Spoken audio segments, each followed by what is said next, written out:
Good morning.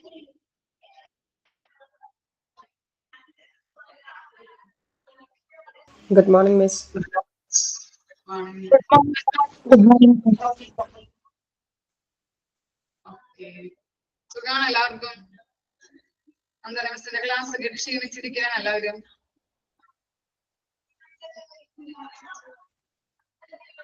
Okay. നമുക്ക് പുതിയ chapter തുടങ്ങാം കേട്ടോ. നഴ്സിംഗ് അഡ്മിനിസ്ട്രേഷൻ കേട്ടോ. സെക്കൻഡ് മൊഡ്യൂളിലെ ചാപ്റ്റേഴ്സ് ആണ് ഇത്. ഓക്കെ. സ്റ്റാർട്ട് ചെയ്യാം നമുക്ക്.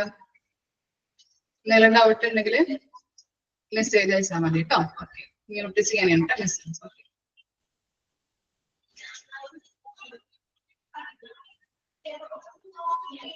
17th ചാപ്റ്റർ ആണ് നഴ്സിംഗ് അഡ്മിനിസ്ട്രേഷൻ. ഇൻട്രൊഡക്ഷൻ നോക്കാം നമുക്ക്. Nursing is a profession that offers service which benefit the health and well-being of people. എന്താണ് നഴ്സിംഗ് എന്ന് പറഞ്ഞിട്ടുണ്ടെങ്കിൽ എന്താണ് ഒരു പ്രൊഫഷൻ ആണ് അല്ലെ. പ്രൊഫഷണൽ കോഴ്സ് ആണ് നഴ്സിംഗ് എന്ന് പറഞ്ഞാല്. അത് സർവ് ചെയ്യുന്നത് എന്തായിരിക്കും? ആരോഗ്യപരമായിട്ടും health and wellbeing of people എന്നാണ് പറയുന്നത്. എന്താണ് പീപ്പിൾസിന്റെ അല്ലെങ്കിൽ പേഷ്യൻസിന്റെ ഹെൽത്ത്, അതുപോലെ എന്താണ് വെൽബീയിങ് അല്ലെങ്കിൽ എന്താണ് പറയാ വെൽഫെയർ സർവീസുകൾ അല്ലെ. വെൽഫെയർ സേവനം ചെയ്യുന്നതും അതുപോലെ ആരോഗ്യപരമായിട്ടുള്ള കാര്യങ്ങള് നോക്കുന്നതും ആരാണ്? നഴ്സിംഗ് ആണ്. അപ്പൊ നഴ്സിംഗ് എന്ന് പറയുന്നത് ഒരു പ്രൊഫഷൻ ആണ് എന്നാണ് പറയുന്നത്. Nursing administration is A leadership position in A specific health care environment അല്ലെ. നഴ്സിംഗ് എന്ന് പറയുന്നത് എന്താണ്? ഹെൽത്ത് കെയറിനെ സംബന്ധിച്ച് എന്തായിരിക്കും? ഒരു ലീഡർഷിപ്പ് പൊസിഷൻ ആണ് അല്ലെ. ഇപ്പോ മെഡിക്കൽ സ്റ്റാഫുകൾ അല്ലെങ്കിൽ ഹോസ്പിറ്റലില് നഴ്സുമാർ എന്ന് പറയുന്നത് എന്താണ്? ഒരു മെയിൻ സ്റ്റാഫുകളാണ് അല്ലെ. മെയിൻ ആയിട്ടുള്ള ഒരു എലമെന്റ് ആണ് ആര്? നഴ്സിംഗ് എന്ന് പറയുന്നത്. അപ്പൊ എന്താണ് നഴ്സിംഗ് എന്ന് പറയുന്നത്? ഒരു ലീഡർഷിപ്പ് പൊസിഷൻ ആയിട്ടാണ് ഹെൽത്ത് കെയർ എൻവയോൺമെന്റിൽ പറയുന്നത്. The definition of administration refers to the collection of people who are in charge of making and applying laws and norms, or those in leadership position who come for important tasks such as staffing process. എന്താണ് administration എന്ന് പറഞ്ഞാൽ എന്തായിരിക്കാം? കാര്യനിർവഹണം നടത്തുന്നത് അല്ലെ. Hospital administration എന്ന് പറഞ്ഞാല് ഹോസ്പിറ്റലിലെ എല്ലാ കാര്യങ്ങളും, നോംസ്, അതുപോലെ പോളിസീസ്, പ്രൊസീജിയേഴ്സ്, ലോസ് അല്ലെ. ഹോസ്പിറ്റലിന്റെ ഓരോ പോളിസീസും പ്രൊസീജിയേഴ്സും ഏതൊക്കെ രീതിയിലാണ് പോകുന്നത്, അല്ലെങ്കിൽ എല്ലാ ഡിപ്പാർട്ട്മെന്റിനും ഏതൊക്കെ രീതിയിലാണ് പോളിസീസും പ്രൊസീജിയേഴ്സും പോകേണ്ടത്, അത് ആ കാര്യങ്ങളൊക്കെ എഴുതുന്നതും എന്താണ് അവരൊക്കെ നല്ല രീതിയിലാണോ ഈ പോളിസിയിൽ പറഞ്ഞിട്ടുള്ള രീതിയിലാണോ പ്രവർത്തിക്കുന്നത് എന്നുള്ള കാര്യങ്ങൾ നോക്കുന്നതും ആരായിരിക്കും? ഹോസ്പിറ്റൽ അഡ്മിനിസ്ട്രേഷൻ ആണ്. അപ്പോ ഹോസ്പിറ്റൽ അഡ്മിനിസ്ട്രേഷൻ എന്താണ്? രണ്ട് ഇമ്പോർട്ടന്റ് ടാസ്കുകളാണ് വഹിക്കുന്നത്. ഏതൊക്കെയാണ്? സ്റ്റാഫിംഗ് ഉണ്ട്, സ്റ്റാഫിംഗ് പ്രോസസ്സും ഉണ്ട്. ഇനി എന്താണ് സ്റ്റാഫിംഗ് എന്ന് നോക്കാം. Staffing means the continuous process of searching, choosing, analyzing and creating working relationship with present or future employees. എന്തായിരിക്കാം സ്റ്റാഫിംഗ് എന്ന് പറഞ്ഞാല്? എന്താ മനസ്സിലായത്? സ്റ്റാഫിംഗ് എന്ന് പറഞ്ഞാൽ എന്തായിരിക്കാം? ഐഡിയ നിയമിക്കുക അല്ലെ. സ്റ്റാഫുകളെ നിയമിക്കുക അല്ലെ. എങ്ങനെയാണ്? സ്റ്റാഫിംഗ് എന്ന് പറയുന്നത് ഒരു കണ്ടിന്യൂസ് പ്രോസസ് ആണ് അല്ലെ. ഏതൊരു ഓർഗനൈസേഷനിലും സ്റ്റാഫുകളെ നിയമിക്കുന്നത് അല്ലെ. ഇപ്പം ഒരു ഓർഗനൈസേഷൻ ചെറിയ തോതിൽ തുടങ്ങി അതെന്ത് ചെയ്തു? വളർന്നു വരുമ്പോൾ കൂടുതൽ സ്റ്റാഫുകൾ വേണം അല്ലെ. അപ്പൊ സ്റ്റാഫുകളെ എന്താണ്? നിയമിച്ചു കൊണ്ടിരിക്കും. കണ്ടിന്യൂസ് പ്രോസസ് ആണ് എന്നാണ് പറയുന്നത്. Staffing means continuous process of searching, choosing, analyzing and creating working relationship present or future employees അല്ലെ. എന്താണ് നമ്മൾ ആദ്യം എന്ത് ചെയ്യും? നമ്മളെ ഇപ്പൊ ഒരു ഓഫീസിൽ ഒരു ഓർഗനൈസേഷൻ തുടങ്ങി. അപ്പൊ എന്താണ്? സ്റ്റാഫുകളെ ആവശ്യമുണ്ട്. അപ്പൊ ആദ്യം എന്താണ് ചെയ്യാം? എന്ത് ചെയ്യും? പേപ്പറിൽ കൊടുക്കും അല്ലെ, സ്റ്റാഫിന് ആവശ്യമുണ്ട് എന്നുള്ള കാര്യം എന്ത് ചെയ്യും, ഒരു പേപ്പർ കട്ടിംഗ് ആയിട്ട് നമ്മുടെ പത്രങ്ങളിൽ ആഡ്സ് ആയിട്ട് കൊടുക്കും അല്ലെ. അപ്പൊ ആദ്യം ആഡുകളായിട്ട് എന്താണ് സ്റ്റാഫുകളെ ആവശ്യമുണ്ടെന്ന് പറഞ്ഞിട്ട് കൊടുക്കും. അതാണ് ഫസ്റ്റ് ഇതിൽ പറയുന്നത് സെർച്ചിങ്ങിലൂടെ പറയുന്നത്. ഇനി എന്താണ് ചൂസ് ചെയ്യും അല്ലെ. അപ്പൊ കുറെ ബയോഡാറ്റകൾ വരും. അപ്പൊ എന്ത് ചെയ്യും, അവരതിൽ നിന്ന് അവർക്ക് പറ്റിയിട്ടുള്ള അവരെന്ത് ചെയ്യുന്നുണ്ട്, ചൂസ് ചെയ്യുന്നുണ്ട്. പിന്നെ എന്ത് ചെയ്യുന്നുണ്ട്, അനലൈസ് ചെയ്യുന്നുണ്ട് അല്ലെ. ഇന്റർവ്യൂ ചെയ്ത് അവർക്ക് പറ്റിയ സ്റ്റാഫിനെ അവരുടെ ക്വാളിഫിക്കേഷൻ, എക്സ്പീരിയൻസ് അങ്ങനെയുള്ള കാര്യങ്ങളൊക്കെ നോക്കിയിട്ട് ചൂസ് ചെയ്യുന്നുണ്ട്, അല്ലെങ്കിൽ ഇന്റർവ്യൂ ചെയ്ത് എടുക്കുന്നുണ്ട്. പിന്നെന്താണ്, അവരുടെ ഓഫീസിൽ ജോലി കൊടുക്കുന്നുണ്ട്. അപ്പൊ സ്റ്റാഫിംഗ് എന്ന് പറയുന്നത് എന്താണ്, ഒരു കണ്ടിന്യൂസ് പ്രോസസ് ആണ്. അതെന്ത് ചെയ്യുന്നുണ്ട്, സെർച്ചിങ്ങിലൂടെയും ചൂസിങ്ങിലൂടെയും അനലൈസിങ്ങിലൂടെയും അവരെ എന്ത് ചെയ്യുന്നുണ്ട്, ഒരു ജോലി കൊടുക്കുന്നുണ്ട്. അപ്പൊ അതാണ് പറയുന്നത് സ്റ്റാഫിംഗ് എന്ന് പറയുന്നത് ഒരു കണ്ടിന്യൂസ് പ്രോസസ് ആണ് എന്നുള്ളത്. ക്ലിയർ ആയോ? ഓക്കെ ആണോ? സ്റ്റാഫിംഗ് എന്ന് പറയുന്നത് ക്ലിയർ ആയില്ലേ? ഓക്കെ. പിന്നെ എന്താണ് സ്റ്റാഫിംഗ് പ്രോസസ് എന്താണെന്ന് നോക്കാം. അപ്പോ ഹോസ്പിറ്റൽ അഡ്മിനിസ്ട്രേഷൻ രണ്ട് ഇമ്പോർട്ടന്റ് ടാസ്കുകൾ വഹിക്കുന്നുണ്ട്. അതാണ് സ്റ്റാഫിംഗും സ്റ്റാഫിംഗ് പ്രോസസ് എന്നതും. സ്റ്റാഫിംഗ് പറഞ്ഞു നമ്മള്. ഇനി അടുത്തതാണ് staffing process. Staffing process involves manpower planning to have the right person in the right position. നമ്മൾ എന്താണ് പറയുന്നത്, right person in the right position എന്ന് പറഞ്ഞാൽ എന്തായിരിക്കും, ഇന്റർവ്യൂ ചെയ്തിട്ട് നമ്മൾ ആളുകളെ സെലക്ട് ചെയ്യും അല്ലെ. റൈറ്റ് പേഴ്സണെ ഏത് പൊസിഷനിലാണോ അല്ലെ, ഏത് പൊസിഷനിലാണോ ആ പേഴ്സണെ നമ്മൾ ചൂസ് ചെയ്യേണ്ടത്, അങ്ങനെയുള്ള റൈറ്റ് പേഴ്സണെ തിരഞ്ഞെടുക്കുന്നതാണ് എന്തിലൂടെ, ഇന്റർവ്യൂയിലൂടെയാണ് റൈറ്റ് പേഴ്സണെ നമ്മൾ തിരഞ്ഞെടുക്കുന്നത്. That means staffing process consists of identifying the type and the amount of nursing care needed by the patients and selecting and appointing personnel from the obtainable applicants. എന്താണ്, patient കെയറിന് അല്ലെ, nursing കെയറിന് പേഷ്യൻസിന്റെ nature അല്ലെങ്കിൽ അവർക്ക് ഏത് care ആണ് നൽകേണ്ടത്, അവരുടെ nature, പേഷ്യൻസിന്റെ സ്വഭാവങ്ങൾ അനുസരിച്ചായിരിക്കണം നമ്മൾ ഓരോ സ്റ്റാഫിനെയും ഹോസ്പിറ്റലിൽ ഓരോ സ്റ്റാഫിനെയും സെലക്ട് ചെയ്യേണ്ടത്. അപ്പൊ എന്താണ് സ്റ്റാഫിംഗ് പ്രോസസ്സിലൂടെ പറയുന്നത്, എന്താണ് പേഷ്യന്റിന്റെ നേച്ചർ അല്ലെങ്കിൽ പേഷ്യന്റിന്റെ സ്വഭാവം അനുസരിച്ചിട്ട് അവർക്ക് ഏത് രീതിയിലാണോ നഴ്സിംഗ് കെയർ കൊടുക്കേണ്ടത് എന്ന് നോക്കിയിട്ട് വേണം സ്റ്റാഫുകളെ തെരഞ്ഞെടുക്കാൻ വേണ്ടിയിട്ട്. അങ്ങനെ തെരഞ്ഞെടുത്ത് സെലക്ട് ചെയ്ത് ജോയിൻ ചെയ്യിപ്പിച്ച് അവരെ കൊണ്ട് പ്രവർത്തിപ്പിക്കുന്നതും അതിന് വേണ്ടിയിട്ടായിരിക്കണം. പേഷ്യന്റിന്റെ ഏത് കെയർ ആണ് കൊടുക്കേണ്ടത്, എന്ത് രീതിയിലുള്ള കെയർ ആണ് കൊടുക്കേണ്ടത്, പേഷ്യന്റിന്റെ സ്വഭാവം, അവരുടെ നേച്ചർ അനുസരിച്ചിട്ടാവണം സ്റ്റാഫുകളെ തിരഞ്ഞെടുക്കാൻ വേണ്ടിയിട്ട്. ക്ലിയർ ആയോ സ്റ്റാഫിംഗ് പ്രോസസ്? ഓക്കെ. ഇത് ചെയ്യുന്നത് സ്റ്റാഫിംഗും സ്റ്റാഫിംഗ് പ്രോസസ്സും ചെയ്യുന്നത് ആരാണ് ചെയ്യുന്നത്? HA, ഹോസ്പിറ്റൽ അഡ്മിനിസ്ട്രേഷൻ ആണ് ഇക്കാര്യങ്ങൾ ചെയ്യുന്നത്. ഓക്കെ. ഇനി എന്താണ് നെക്സ്റ്റ് പറയുന്നത്, staffing is a logical operation that consist of many independent actions. എന്താണ്, രണ്ട് കാര്യങ്ങളാണ് താഴെ കൊടുത്തിരിക്കുന്നത്. ഏതൊക്കെയാണെന്ന് നോക്കാം. Recognising the type and amount of nursing care required by the patient. എന്താണ് റെക്കഗ്നൈസിംഗ് എന്ന് പറഞ്ഞാൽ? റെക്കഗ്നൈസിംഗ് മീൻസ് recognize ആയിരിക്കാം മീനിങ്. ഐഡന്റിഫൈ അല്ലെ, അല്ലെങ്കിൽ എന്താണ് തിരിച്ചറിയുക. Very good. Recognising meaning identifying അല്ലെങ്കിൽ തിരിച്ചറിയുക അല്ലെ.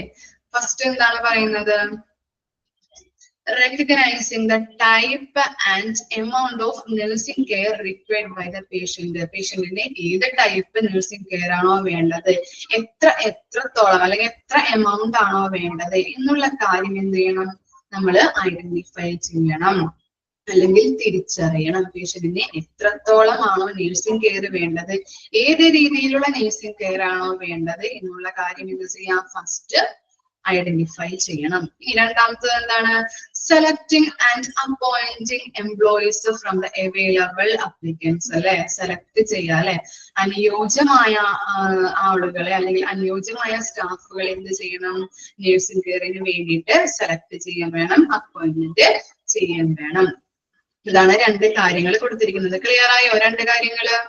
ഫസ്റ്റ് എന്താണ്, ഏത് ടൈപ്പ് ഓഫ് കെയർ ആണോ അല്ലെങ്കിൽ എന്താണ് എത്രത്തോളമാണോ നഴ്സിംഗ് കെയർ വേണ്ടത്, പേഷ്യൻസിന് എത്രത്തോളമാണോ നഴ്സിംഗ് കെയർ വേണ്ടത് അതനുസരിച്ച് അത് തിരിച്ചറിയാൻ കഴിയണം. പിന്നെ എന്താണ് അതനുസരിച്ചിട്ടുള്ള ആളുകളെ വേണം സെലക്ട് ചെയ്യാൻ വേണ്ടിയിട്ട്. ഇനി aims of nursing administration contract on 3 basic elements. First എന്താണ് high quality of nursing care service. അതെന്താ പറയുന്നത്? ഫസ്റ്റ് നിങ്ങൾക്ക് പറയാൻ പറ്റുമല്ലോ. നഴ്സിംഗ് അഡ്മിനിസ്ട്രേഷന്റെ എയിമിനെ കുറിച്ചാണ് നമ്മൾ പറയുന്നത്. ഫസ്റ്റ് പോയിന്റ് എന്താണ്? High quality of nursing care service. എന്തായിരിക്കാം ആ പോയിന്റ് മീൻ ചെയ്യുന്നത്? നല്ല ക്വാളിറ്റി അല്ലെ, ഗുണനിലവാരമുള്ള എന്ത് നഴ്സിംഗ് കെയർ പേഷ്യൻസിന് പ്രൊവൈഡ് ചെയ്യണം. ഓക്കെ, പിന്നെ എന്താണ് സെക്കൻഡ് എന്താണ്? A structured but flexible stimulating environment with job satisfaction as well as a chance to develop their knowledge and skill. എന്താണ് ഹോസ്പിറ്റലുകളില് ഉള്ള സ്റ്റാഫ് അപ്പോയിന്റ്മെന്റ് ചെയ്തിരിക്കുന്ന ആ സ്റ്റാഫുകൾക്ക് എന്താണ് ഫ്ലെക്സിബിൾ ആയിട്ടുള്ള എൻവയോൺമെന്റ് പ്രൊവൈഡ് ചെയ്യണം അല്ലെ, എന്നാലേ അവർക്ക് ഒരു ജോബ് സാറ്റിസ്ഫാക്ഷൻ ലഭിക്കുകയുള്ളൂ. അപ്പൊ എന്താണ് ഫ്ലെക്സിബിൾ ആയിട്ടുള്ള കണ്ടീഷൻ അല്ലെങ്കിൽ എൻവയോൺമെന്റ് സ്റ്റാഫുകൾക്ക് പ്രൊവൈഡ് ചെയ്യണം, എന്നാലേ എന്താണ് ജോബ് സാറ്റിസ്ഫാക്ഷൻ അവർക്ക് ലഭിക്കുകയുള്ളൂ. അവർ ജോബ് സാറ്റിസ്ഫാക്ഷൻ ഉണ്ടെങ്കിലേ എന്ത് ചെയ്യാൻ പറ്റുള്ളൂ? അവരുടെ സ്കില്ലുകളും നോളജുകളും ഡെവലപ്പ് ചെയ്യാനായിട്ട് പറ്റുള്ളൂ. ഓക്കെ, അപ്പൊ എന്താണ് സെക്കൻഡ് പോയിന്റിൽ പറയുന്നത്? ഫ്ലെക്സിബിൾ ആയിട്ടുള്ള എൻവയോൺമെന്റ് അല്ലെ അല്ലെങ്കിൽ അറ്റ്മോസ്ഫിയർ അവിടുത്തെ സ്റ്റാഫുകൾക്ക് പ്രൊവൈഡ് ചെയ്യണം, എന്നാലേ അവർക്ക് അവരുടെ ജോബില് സാറ്റിസ്ഫാക്ഷൻ ലഭിക്കുകയുള്ളൂ. അങ്ങനെ ജോബ് സാറ്റിസ്ഫാക്ഷൻ ലഭിച്ചാൽ മാത്രമേ ജോബ് സാറ്റിസ്ഫാക്ഷൻ ലഭിച്ചാൽ മാത്രമേയാണ് അവരുടെ സ്കില്ലുകളിലും നോളജുകളിലും ഡെവലപ്പ് ചെയ്യാനായിട്ട് പറ്റുകയുള്ളൂ. ഓക്കെ, ഇനി തേർഡ് പോയിന്റ് എന്താണ്? A management process causing a efficient and effective pattern of nursing care service in a most frugal manner. എന്താണ് മാനേജ്മെന്റ് പ്രോസസ് നടത്തുന്നത്? ആരായിരിക്കും? ഹോസ്പിറ്റലില് മാനേജ്മെന്റ് പ്രോസസ് നടത്തുന്നത് ആരായിരിക്കും? ഹോസ്പിറ്റൽസ് മാനേജ് ചെയ്യുന്നത് എന്താണ് ഹോസ്പിറ്റൽ അഡ്മിനിസ്ട്രേഷൻ ആയിരിക്കും അല്ലെ. അപ്പൊ നല്ല രീതിയിലുള്ള മാനേജ്മെന്റ് പ്രോസസ്സ് ഹോസ്പിറ്റലിൽ നടന്നാലേ അവിടെ എഫിഷ്യന്റ് ആയിട്ടും ഇഫക്റ്റീവ് ആയിട്ടും നേഴ്സിംഗ് കെയർ പ്രൊവൈഡ് ചെയ്യാനായിട്ട് പറ്റുള്ളൂ. എന്താണ് നല്ല രീതിയിലുള്ള മാനേജ്മെന്റ് പ്രോസസ്സാണ് അവിടുത്തെ ഹോസ്പിറ്റൽ അഡ്മിനിസ്ട്രേഷൻ നടത്തുന്നതെങ്കിൽ അവിടെ എന്താണ് നല്ല ഇഫക്റ്റീവ് ആയിട്ടും എഫിഷ്യന്റ് ആയിട്ടും നേഴ്സിംഗ് കെയർ പേഷ്യൻസിന് പ്രൊവൈഡ് ചെയ്യാനായിട്ട് പറ്റും. അപ്പോ 3 കാര്യങ്ങളാണ് നമ്മൾ നഴ്സിംഗ് എയിംസ് ഓഫ് നഴ്സിംഗ് അഡ്മിനിസ്ട്രേഷനിൽ പഠിച്ചത്. ഏതൊക്കെയാണ്? ക്വാളിറ്റി കെയർ ആർക്ക് പ്രൊവൈഡ് ചെയ്യണം? അവിടുത്തെ പേഷ്യന്റിന് പ്രൊവൈഡ് ചെയ്യണം. പിന്നെ എന്താണ്? ഫ്ലെക്സിബിൾ ആയിട്ടുള്ള എൻവയോൺമെന്റ് അവിടുത്തെ സ്റ്റാഫുകൾക്ക് പ്രൊവൈഡ് ചെയ്യണം. ഇതിനു വേണ്ടിയിട്ടാണ് അവർക്ക് എന്നാലേ ജോബ് സാറ്റിസ്ഫാക്ഷൻ ലഭിക്കുകയുള്ളൂ. അങ്ങനെ ജോബ് സാറ്റിസ്ഫാക്ഷൻ ലഭിച്ചു കഴിഞ്ഞാലേ അവിടെ നോളജുകളായാലും സ്കില്ലിലായാലും ഡെവലപ്മെന്റിന് ഹെൽപ്പ് ചെയ്യുള്ളൂ. പിന്നെ എന്താണ്? മാനേജ്മെന്റ് പ്രോസസ് ചെയ്യുന്നത് ആരായിരിക്കും? HC ആയിരിക്കും അല്ലെ. ഹോസ്പിറ്റൽ അഡ്മിനിസ്ട്രേഷൻ ആയിരിക്കും അവിടുത്തെ എല്ലാ കാര്യങ്ങളും മാനേജ് ചെയ്യുന്നത്. അപ്പോ നല്ല രീതിയിലുള്ള മാനേജിങ് ആണെങ്കിലാണ് അവിടുത്തെ എന്താണ് എഫിഷ്യന്റ് ആയിട്ടും ഇഫക്റ്റീവ് ആയിട്ടും നേഴ്സിംഗ് കെയർ പേഷ്യൻസിന് പ്രൊവൈഡ് ചെയ്യാനായിട്ട് പറ്റുള്ളൂ. ക്ലിയർ ആയോ 3 പോയിന്റും? ഓക്കെ ആണോ? ഓക്കെ, വായിച്ചു നോക്കിയേ. ഒരു മിനിറ്റ് കേട്ടോ, ഒന്ന് വായിച്ചു നോക്ക് കേട്ടോ. എയിംസ് ഒന്ന് വായിച്ചു നോക്ക് കേട്ടോ.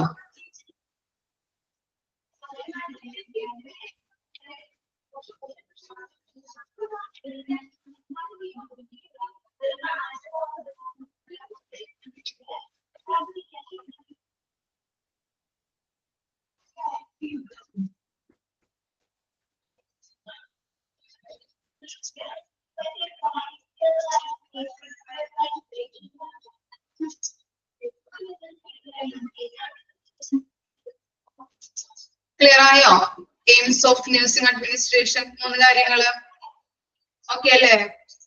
നെക്സ്റ്റിലോട്ട് പോകട്ടെ. മിസ് ഓക്കെ, ഇനി നമ്മൾ പഠിക്കാൻ പോകുന്നത് ഇമ്പോർട്ടന്റ് എലമെന്റ്സ് ഓഫ് സ്റ്റാഫിംഗ്. 2 എലമെന്റ്സിനെ കുറിച്ചാണ് നമ്മൾ പഠിക്കാൻ പോകുന്നത്. ഏതൊക്കെയാണ്? First one, quality and quantity of nursing staff. It depends on the suitable educational training given to nursing staff for the kinds of services they are being made ready for. എന്താണ്?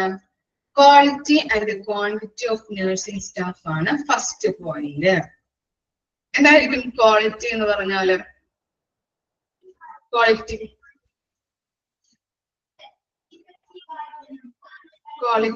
എന്തായിരിക്കാം? Quality ഗുണങ്ങൾ അല്ലെ. പിന്നെ എന്തായിരിക്കാം quantity എന്ന് പറഞ്ഞാല്? Quantity അളവ്. അപ്പൊ ക്വാളിറ്റിയെയും ക്വാണ്ടിറ്റിനെയും കുറിച്ചാണ് നമ്മൾ പഠിക്കാൻ പോകുന്നത്. ഓഫ് നഴ്സിംഗ് സ്റ്റാഫിന്റെ ക്വാളിറ്റിയും ക്വാണ്ടിറ്റിയും എന്താണ്? നിങ്ങൾ ഫോർ എക്സാമ്പിൾ വെച്ച് മിസ് പറയാം, നിങ്ങളൊരു ഹോസ്പിറ്റൽ അഡ്മിനിസ്ട്രേഷന്റെ കോഴ്സ് കഴിഞ്ഞു, നിങ്ങൾക്ക് ഒരു ജോലി കിട്ടി, ഹോസ്പിറ്റലിൽ ഒരു ജോലി കിട്ടി. അപ്പൊ നിങ്ങൾ നല്ല രീതിയിലാണ് ആ ജോലി ചെയ്യുന്നത്, അവിടുത്തെ എല്ലാ സ്റ്റാഫുകൾക്കും നിങ്ങളെ ഇഷ്ടമാണ്. അപ്പൊ എന്താണ്? അതാണ് നിങ്ങളുടെ ക്വാളിറ്റി എന്ന് പറയുന്നത്. ശ്രദ്ധിച്ച് കേൾക്കണേ, ക്വാളിറ്റി എന്ന് പറയുന്നത് അതാണ്. എന്താണ്? നിങ്ങൾ ഒരു ജോലിയിൽ പ്രവേശിച്ചു, ജോലി നല്ല രീതിയിലാണ് നിങ്ങൾ ചെയ്യുന്നത്, അവിടുത്തെ സ്റ്റാഫുകൾക്ക് എല്ലാവർക്കും നിങ്ങളെ ഇഷ്ടമാണ്, അതാണ് നിങ്ങളുടെ ക്വാളിറ്റി. ഈ ക്വാണ്ടിറ്റി എന്ന് പറയുന്നത് എന്താണ്? ക്വാണ്ടിറ്റി എന്ന് പറയുമ്പോൾ എന്താണ്?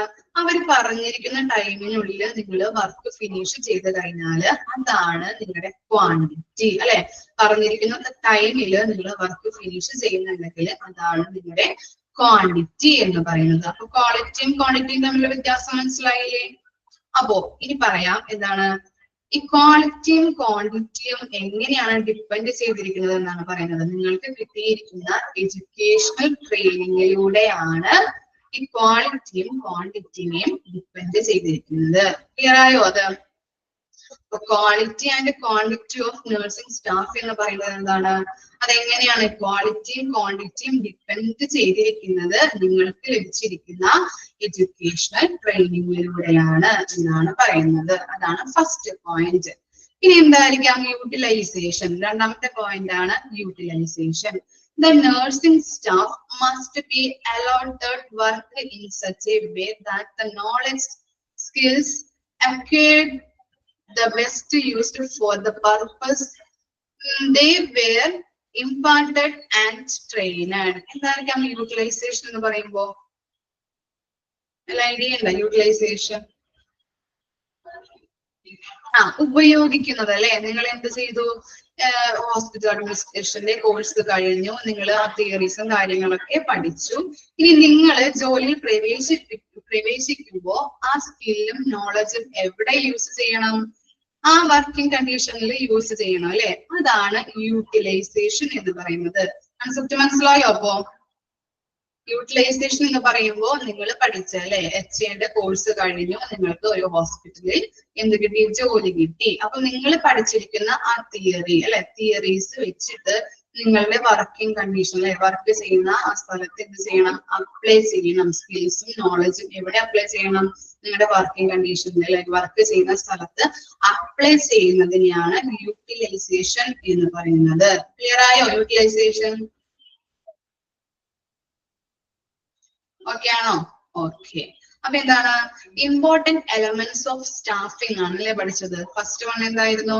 Quality and quantity of nursing സ്റ്റാഫും അതുപോലെ യൂട്ടിലൈസേഷനും. ക്ലിയർ അല്ലേ? അത് പറയണോ ഒന്നും കൂടി? ഈ ക്വാണ്ടിറ്റി എന്ന് പറഞ്ഞാൽ എന്തായിരിക്കാം? നിങ്ങൾ ഇപ്പോ ഒരു HA കോഴ്സ് കഴിഞ്ഞു അല്ലെ, ഹോസ്പിറ്റൽ അഡ്മിനിസ്ട്രേഷന്റെ കോഴ്സ് കഴിഞ്ഞു, നിങ്ങൾ എന്ത് ചെയ്തു? നിങ്ങളൊരു ഹോസ്പിറ്റലിൽ നിങ്ങൾക്ക് ജോലി കിട്ടി. അപ്പൊ എന്താണ്? നല്ല രീതിയിലാണ് നിങ്ങൾ ആ ജോലി ചെയ്യുന്നത്, അവിടുത്തെ എല്ലാവർക്കും നിങ്ങളെ ഇഷ്ടമാണ്, അതാണ് നിങ്ങളുടെ ക്വാളിറ്റി എന്ന് പറയുന്നത്. പിന്നെ എന്താണ് ക്വാണ്ടിറ്റി എന്ന് പറഞ്ഞാല്? അവര് പറഞ്ഞിരിക്കുന്ന ടൈമിനുള്ളിൽ നിങ്ങൾ വർക്ക് ഫിനിഷ് ചെയ്ത് കഴിഞ്ഞെങ്കിൽ അതാണ് നിങ്ങളുടെ ക്വാണ്ടിറ്റി എന്ന് പറഞ്ഞാല്. ഈ ക്വാളിറ്റിയും ക്വാണ്ടിറ്റിയും ഡിപ്പെൻഡ് ചെയ്തിരിക്കുന്നത് നിങ്ങൾക്ക് ലഭിച്ചിരിക്കുന്ന എഡ്യൂക്കേഷണൽ ട്രെയിനിങ്ങിലൂടെയാണ്. അതാണ് ഫസ്റ്റ് പോയിന്റിൽ പറയുന്നത്. ഓക്കെ, ഇനി യൂട്ടിലൈസേഷൻ എന്ന് പറഞ്ഞാൽ എന്തായിരിക്കാം?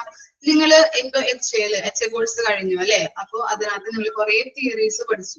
ഈ തിയറീസ് നിങ്ങൾക്ക് ജോലി കിട്ടുമ്പോൾ നിങ്ങൾ എവിടെ അപ്ലൈ ചെയ്യണം? ഹോസ്പിറ്റലിൽ അപ്ലൈ ചെയ്യണം. നിങ്ങളുടെ നോളജും സ്കിൽസും നിങ്ങളുടെ വർക്കിംഗ് കണ്ടീഷനിൽ നിങ്ങൾ അപ്ലൈ ചെയ്തിരിക്കണം.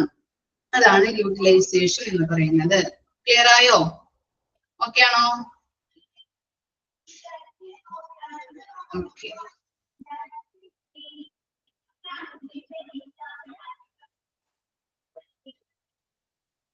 ഇനി നമ്മൾ പഠിക്കാൻ പോകുന്നത് system of staffing. System of സ്റ്റാഫിംഗിനെ കുറിച്ചാണ്.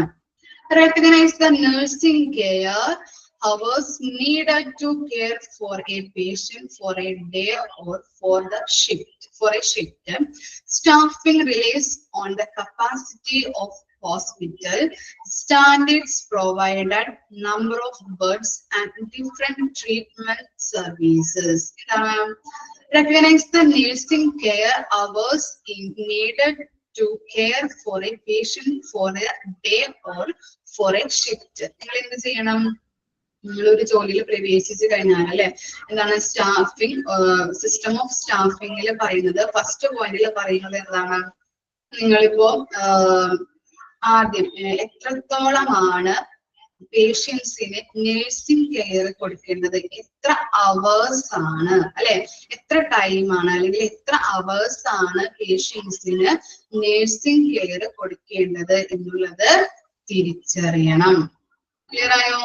റെക്കഗ്നൈസ് എന്ന് പറഞ്ഞാൽ എന്താണ്? തിരിച്ചറിയുക. ഓക്കെ, റെക്കഗ്നൈസ് എന്ന് പറഞ്ഞാൽ തിരിച്ചറിയുക. അപ്പൊ ഫസ്റ്റ് പോയിന്റിൽ പറയുന്നത് എന്താണ്? എത്ര അവേഴ്സ് ആണ് പേഷ്യൻസിന് നേഴ്സിംഗ് കെയർ കൊടുക്കേണ്ടത് എന്നുള്ളത് തിരിച്ചറിയണം. ഇനി സ്റ്റാഫിംഗ് ഡിപ്പെൻഡ് ചെയ്യുന്നത് താഴെ കൊടുത്തിരിക്കുന്ന എലമെന്റ്സ് വഴിയാണ്. ഏതൊക്കെയാണ് ആ എലമെന്റ്സ്?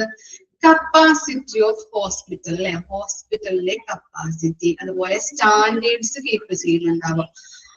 ആ സ്റ്റാൻഡേർഡ്സ് ആണ് ഇവിടെ സ്റ്റാൻഡേർഡ്സ് പ്രൊവൈഡഡ് എന്ന് പറയുന്നത്. അതുപോലെ എന്താണ്? നമ്പർ ഓഫ് ബെഡ്സ് അല്ലെ, ബെഡ്സിന്റെ നമ്പേഴ്സ്, അതുപോലെ എന്താണ്? ഡിഫറെന്റ് ട്രീറ്റ്മെന്റ് സർവീസുകളുണ്ട്. നമുക്ക് നോക്കാം. ഫസ്റ്റ് വൺ എന്താണ്? കപ്പാസിറ്റി ഓഫ് ഹോസ്പിറ്റൽ അല്ലെ. ചെറിയ കപ്പാസിറ്റി അനുസരിച്ചിട്ട് എന്താണ് പേഷ്യന്റിന്റെ ഹെൽത്ത് കെയർ നോക്കുക. അപ്പൊ കപ്പാസിറ്റി, ചെറിയ രീതിയിലുള്ള കപ്പാസിറ്റി, ചെറിയ കപ്പാസിറ്റി ആണെങ്കിൽ എന്താണ്? കുറച്ച് പേഷ്യൻസേ ആ ഹോസ്പിറ്റലിൽ ഉണ്ടാവുള്ളൂ. വലിയ രീതിയിൽ നല്ല കപ്പാസിറ്റി കൂടുതലാണെങ്കിൽ എന്തുണ്ടാവും? കുറെ പേഷ്യൻസ് ഉണ്ടാവും. പിന്നെന്താണ്? സ്റ്റാൻഡേർഡ്സ് അല്ലെ. സ്റ്റാൻഡേർഡ്സ് എന്ന് പറഞ്ഞാൽ എന്താണ്? മാനദണ്ഡം അല്ലെങ്കിൽ നിലവാരം, അങ്ങനെയൊക്കെ പറയാം. അപ്പൊ സ്റ്റാൻഡേർഡ്സ് നല്ല രീതിയിൽ കീപ്പ് ചെയ്യുന്ന ഹോസ്പിറ്റൽ ആണെങ്കിൽ എന്താണ്? കുറെ പേഷ്യൻസ് ഉണ്ടാവും. സ്റ്റാൻഡേർഡ്സ് കുറവാണെങ്കിലോ അവിടെ കുറവ് പേഷ്യൻസേ ഉണ്ടാവുകയുള്ളൂ. ഇനി നമ്പർ ഓഫ് ബെഡ്സ് കൂടുതലാണെങ്കിൽ കുറെ പേഷ്യൻസ് നമുക്ക് അഡ്മിറ്റ് ചെയ്യാനായിട്ട് അല്ലെങ്കിൽ അവിടെ പേഷ്യന്റ് കെയർ കൊടുക്കാനായിട്ട് പറ്റും. അതുപോലെ കുറവ് ബെഡ്സ് ആണെങ്കിലോ കുറവ് പേഷ്യൻസ് അവിടെ ഉണ്ടായിരിക്കുകയുള്ളൂ. ഇനി എന്താണ് പറയുന്നത്? Last one different treatment service അല്ലെ. ഇപ്പൊ ആയുർവേദിക് ഉണ്ട്, അലോപ്പതി ഉണ്ട്, അതുപോലെ എന്താണ് ഹോമിയോപ്പതി ഉണ്ട് അല്ലെ. അപ്പൊ ഈ മൂന്നിലും ഒരുപോലെയാണോ നഴ്സിംഗ് കെയർ കൊടുക്കുന്നത് അല്ലെങ്കിൽ ട്രീറ്റ്മെന്റ് കൊടുക്കുന്നത്? അല്ലല്ലോ, ഡിഫറെന്റ് രീതിയിലല്ലേ. അപ്പൊ ആ കാര്യങ്ങളാണ് ഇവിടെ പറയുന്നത്. അപ്പോ സ്റ്റാഫിങ് ഡിപ്പെൻഡ് ചെയ്തിരിക്കുന്നത് ഈ എലമെന്റ്സ് വഴിയാണ്. നിങ്ങൾക്ക് കുറച്ചുകൂടി മനസ്സിലാവാനുള്ള രീതിയിൽ ഞാൻ പറഞ്ഞു തരാം കേട്ടോ. ഇനി അടുത്ത സെന്റൻസ് നോക്കാം. In anticipating nursing workload, a manager must calculate not only the total number of patients to be cared for, but also the proportion in each category. എന്താണ്? ഹോസ്പിറ്റലിലെ മാനേജർ പേഷ്യന്റ് കെയർ കൊടുക്കുന്നത് എങ്ങനെയാണെന്നാണ് നോക്കുന്നത്? പ്രപ്പോർഷൻ ആയിട്ടാണ്. എത്ര പേഷ്യന്റിന്റെ proportion, എത്ര patient ഉണ്ടോ അതിന്റെ proportion നോക്കിയിട്ടാണ് പേഷ്യന്റ് കെയർ ഹോസ്പിറ്റലിലെ മാനേജർ പ്രൊവൈഡ് ചെയ്യുന്നത് അല്ലെ. അല്ലാതെ പേഷ്യന്റിന്റെ എത്ര എണ്ണം ഉണ്ടോ, എത്ര എണ്ണം അനുസരിച്ചിട്ടല്ല നോക്കുന്നത്.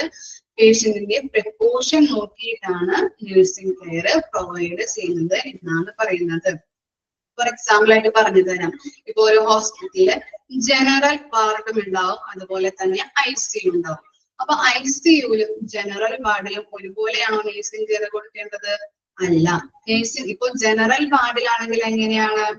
5 പേഷ്യൻസിന് ഒരു നേഴ്സ് എന്ന പ്രപ്പോർഷനിലാണ് നേഴ്സിംഗ് കെയർ കൊടുക്കുന്നത്. ഓക്കെ, അപ്പൊ എന്താണ്?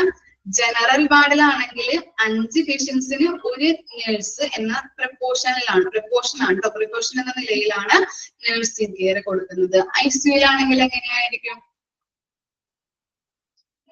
ICUല് ജനറൽ വാർഡിലാണെങ്കിൽ 5 പേഷ്യൻസിന് ഒരു nurse, 1 to 1. Very good Joby. Okay, അപ്പൊ എന്താണ് നേഴ്സിംഗ് കെയർ? അപ്പൊ ICUല് എങ്ങനെയായിരിക്കും? എമർജൻസി പേഷ്യൻസ് ആണല്ലോ വരുന്നത്. അപ്പൊ അവിടെ എന്താണ്? ഒരു പേഷ്യന്റിന് ഒരു നേഴ്സ് എന്ന പ്രപ്പോർഷനിലായിരിക്കും ഇതായിരിക്കുന്നത്. അപ്പൊ ആ പ്രപ്പോർഷന്റെ ഡിഫറൻസ് മനസ്സിലായില്ല. അപ്പൊ പ്രപ്പോർഷൻ നോക്കിയിട്ടാണ് നഴ്സിംഗ് കെയർ ഹോസ്പിറ്റലില് മാനേജർ പ്രൊവൈഡ് ചെയ്യുന്നത് എന്നാണ് പറയുന്നത്. ഓക്കെ, അതാണ്. പിന്നെ എന്താണ് ബ്രാക്കറ്റിൽ നോക്കിയും സെൽഫ് കെയർ ഉണ്ടാവും അല്ലെ. ഇപ്പൊ എന്താണ്? നടക്കാൻ പറ്റുന്ന രോഗികൾ ഉണ്ടാവും. ഡിഫറെന്റ് പേഷ്യൻസ് ആയിരിക്കും ഹോസ്പിറ്റലിൽ ഉണ്ടായിരിക്കുന്നത് അല്ലെ. അപ്പൊ സെൽഫ് കെയർ എന്ന് പറഞ്ഞത് ഇപ്പൊ നടക്കാൻ പറ്റുന്ന രോഗികൾ ഉണ്ടാവും. അവർക്കൊക്കെ എന്താണ്? ചിലപ്പോ ഒരു ദിവസത്തില് ഒരു പ്രാവശ്യം വന്നിട്ട് നേഴ്സിംഗ് കെയർ കൊടുത്താൽ മതിയാകും. പിന്നെ എന്താണ്? മിനിമൽ കെയർ അല്ലെ. മിനിമൽ കെയർ ചിലപ്പോ എന്താണ്? മരുന്നൊക്കെ എടുത്തു കൊടുക്കേണ്ട ആവശ്യമുണ്ടാവും. അങ്ങനെയുള്ള രോഗികളാണെങ്കിൽ മരുന്നൊക്കെ നമുക്ക് നഴ്സുമാർ വന്നിട്ട് എടുത്തു കൊടുക്കണം. അപ്പൊ അങ്ങനെയുള്ള കെയർ കൊടുക്കുന്നതാണ് മിനിമൽ കെയർ എന്ന് പറയുന്നത്. ഫുൾ കെയർ എന്തായിരിക്കാം? ബൈസ്റ്റാൻഡർ ഒന്നും ഇല്ലാത്ത ആൾക്കാരൊക്കെ ഉണ്ടെങ്കിൽ എന്ത് ചെയ്യണം? ഇവര് ഫുള്ളായിട്ടും അവരുടെ കാര്യങ്ങൾ നോക്കുക. പിന്നെ എന്താണ്? ഇന്റൻസീവ് കെയർ എന്ന് പറഞ്ഞാല് ഇന്റൻസീവ് കെയർ അറിയോ?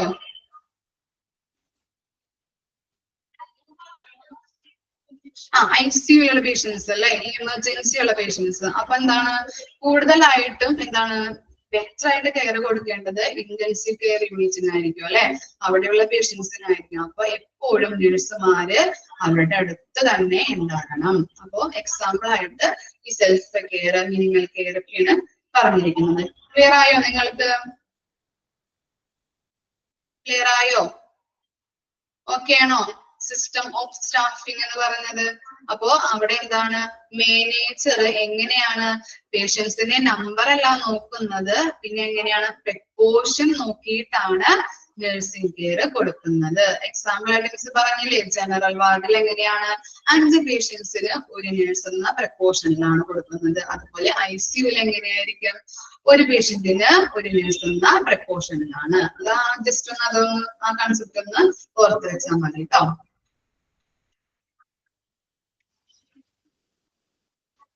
ഇനി നെക്സ്റ്റ് നോക്കാം. Types of patient care include. First one എന്താണ്? Direct care is care given by nursing staff while working in the presence patient and related to the patient physical and psychological requirements.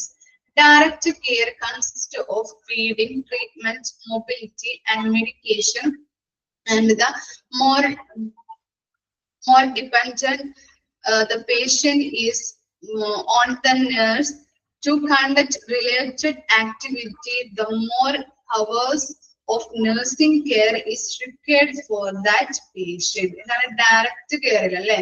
Direct care എന്ന് പറഞ്ഞാൽ എന്തായിരിക്കാം? Direct care നേരിട്ട് നമ്മള് പേഷ്യന്റിന് care കൊടുക്കുന്നതാണ് direct care എന്ന് പറയുന്നത്. അപ്പൊ എന്താണ് പറയുന്നത്? പേഷ്യന്റിന്റെ ഫിസിക്കൽ പരമായിട്ടും, ഫിസിക്കൽ എന്ന് പറഞ്ഞാൽ എന്താണ്? ശാരീരികം. സൈക്കോളജിക്കൽ എന്തായിരിക്കും? സൈക്കോളജിക്കല് മനഃശാസ്ത്രപരമായിട്ടുള്ള കാര്യങ്ങള്. അപ്പൊ എന്താണ്? മെന്റൽ. ഓക്കെ, അപ്പൊ ഫിസിക്കൽ നീഡ്സും സൈക്കോളജിക്കൽ നീഡ്സിന്റെയും ആവശ്യം അനുസരിച്ചിട്ടായിരിക്കണം ഡയറക്റ്റ് കെയറില് നഴ്സിംഗ് കെയർ രോഗികൾക്ക് കൊടുക്കേണ്ടത്. മാനസികമായിട്ട് അല്ലെ, ശാരീരികമായിട്ടും മാനസികമായിട്ടുള്ള നീഡ്സ് ബേസ് ചെയ്തിട്ടായിരിക്കും ഡയറക്റ്റ് കെയറില് നഴ്സിംഗ് കെയർ പ്രൊവൈഡ് ചെയ്യുന്നത്. എക്സാമ്പിൾ നോക്കിയേ, എന്താണ്? ഡയറക്റ്റ് കെയർ കൺസിസ്റ്റ് ഓഫ്, കണ്ടോ അതിനകത്ത് എന്താണ്? ഫീഡിങ് അല്ലെ. ഫീഡിങ് എന്ന് പറഞ്ഞാൽ എങ്ങനെയായിരിക്കും? ഫീഡിങ് എന്താ? ഫീഡിങ് എന്തായിരിക്കും? ഫുഡ് കൊടുക്കുന്നത്. ഫുഡ് കൊടുക്കുമ്പോ ഫുഡ് ചില രോഗികൾക്ക് കിടപ്പായിട്ടുള്ള രോഗികൾക്കൊക്കെ ഫുഡ് കൊടുക്കുന്നത് എങ്ങനെയായിരിക്കണം? ഡയറക്റ്റ് കെയർ ആയിരിക്കും കൊടുക്കുന്നത്. പിന്നെ എന്താണ്? ട്രീറ്റ്മെന്റ് അല്ലെ, കിടപ്പ് രോഗികൾക്കൊക്കെ ട്രീറ്റ്മെന്റ് നൽകുന്നതും ഡയറക്റ്റ് ബേസ് ആയിരിക്കാം. മൊബിലിറ്റി എന്തായിരിക്കാം? മൊബിലിറ്റി എന്ന് പറഞ്ഞാല് ചലനശേഷി ഇല്ലാത്ത രോഗികളൊക്കെ ഉണ്ടെങ്കിൽ എന്താണ്, ഇപ്പൊ കിടപ്പ് രോഗികളൊക്കെ ആണെങ്കിൽ അവരെ ഫുഡൊക്കെ കൊടുക്കാനായിട്ട് എടുത്തിരുത്തണം, കാല് മടക്കി വെക്കാം, കാല് നീട്ടി വെക്കാം, അങ്ങനെയുള്ള സഹായങ്ങളൊക്കെ എന്താണ് ആ രോഗികൾക്ക് ചെയ്യേണ്ടതുണ്ട്. പിന്നെ എന്താണ്? മെഡിക്കേഷൻ അല്ലെ, മരുന്ന് കൊടുക്കുന്നത്. അതുപോലെ ഉള്ള ഈ ഫീഡിങ്, ട്രീറ്റ്മെന്റ്, മൊബിലിറ്റി, ചലനശേഷിയില്ലാത്ത രോഗികളൊക്കെ ആണെങ്കിൽ അപ്പൊ അവർക്കും എന്താണ് ഇങ്ങനെയുള്ള സംഭവങ്ങള്, മരുന്ന് കൊടുക്കുന്നത്, അങ്ങനെയുള്ള കാര്യങ്ങൾ ചെയ്യുന്നത് ഡയറക്റ്റ് കെയർ വഴിയാണെന്നാണ് പറയുന്നത്. അപ്പൊ കൂടുതലായിട്ടും ഈ ഡയറക്റ്റ് കെയർ കൊടുക്കുന്ന പേഷ്യൻസ് ഡിപ്പെൻഡ് ചെയ്യുന്നത് ആരെയായിരിക്കും? നേഴ്സുമാരെ ആയിരിക്കും അല്ലെ. മോർ അവേഴ്സ് എന്താണ് നേഴ്സ് കെയർ കൊടുക്കേണ്ടതായിട്ടുണ്ട്. മനസ്സിലായോ? ഡയറക്റ്റ് കെയർ എന്ന് പറഞ്ഞാല് ഡയറക്റ്റ് ആയിട്ട് കെയർ കൊടുക്കുന്നതിനെയാണ് ഡയറക്റ്റ് കെയർ എന്ന് പറയുന്നത്. അത് എങ്ങനെയാണ്? ശാരീരികപരമായിട്ട്, മെന്റലി അല്ലെ, സൈക്കോളജിക്കൽ പരമായിട്ടുള്ള നീഡ്സ് അനുസരിച്ചിട്ട് അവർക്ക് എന്ത് ചെയ്യുന്നുണ്ട്? പേഷ്യൻസിന് നഴ്സിംഗ് കെയർ പ്രൊവൈഡ് ചെയ്യുന്നുണ്ട്. എക്സാമ്പിൾ ആയിട്ട് നമുക്ക് പറയാം എന്താണ്? ഫീഡില് ഫുഡ് കൊടുക്കുമ്പോൾ, അതുപോലെ ട്രീറ്റ്മെന്റ് നടത്തുമ്പോൾ, പിന്നെ എന്താണ്? ചലനശേഷി ഇല്ലാത്ത ആൾക്കാരൊക്കെ ആണെങ്കിൽ നമ്മൾ കട്ടിൽ നിന്ന് എന്ത് ചെയ്യുന്നുണ്ട്? ഈ എടുത്തിരുത്തുക, അല്ലെങ്കിൽ കാലടിയിലേക്ക് വലിച്ചു വെക്കുക, അങ്ങനെയുള്ള കാര്യങ്ങൾ ചെയ്യുന്നുണ്ട്. പിന്നെ എന്താണ്? മരുന്ന്, മെഡിക്കേഷൻ ടൈമിൽ അല്ലെ, മരുന്ന് കൊടുക്കുന്ന അങ്ങനെയുള്ള സംബന്ധിച്ചിട്ടുള്ള കാര്യങ്ങൾക്കും എന്ത് ചെയ്യുന്നുണ്ട്?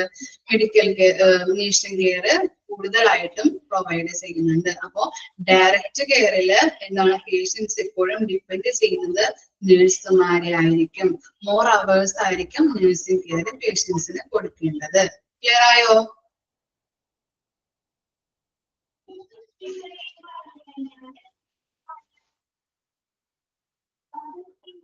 ഓക്കെ.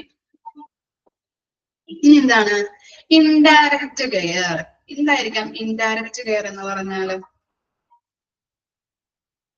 എക്സാമ്പിൾ പറയാൻ പറ്റുമോ ഇൻഡയറക്റ്റ് കെയറിന്? നേരിട്ടല്ലാതെ നമ്മൾ എന്ത് ചെയ്യുന്നുണ്ട്? നേരിട്ടല്ലാതെ. ഓക്കെ, ഇൻഡയറക്റ്റ് കെയർ അങ്ങനെയാണ് കൊടുക്കുന്നത്. നമുക്ക് നോക്കാം. Are those which were undertaken on the patient's behalf but removed from his presence? Indirect care consists of assembling supplies and equipment, seeking advice with the other healthcare team members, writing and reading patient's reporting, consulting discharge plans etcetera. എന്താണ്? നേരിട്ടല്ലാതെ nursing care അല്ലെ care കൊടുക്കുന്ന രീതിയെയാണ് നമ്മൾ indirect care എന്ന് പറയുന്നത്. ഇപ്പൊ എന്താണ്? ഇപ്പൊ ഓഫീസ് സ്റ്റാഫ് എടുക്കാം, അല്ലെങ്കിൽ ഡിസ്ചാർജ് സമ്മറി എഴുതുന്ന സ്റ്റാഫുകൾ ഉണ്ടാവാം. അങ്ങനെ എന്താണ്?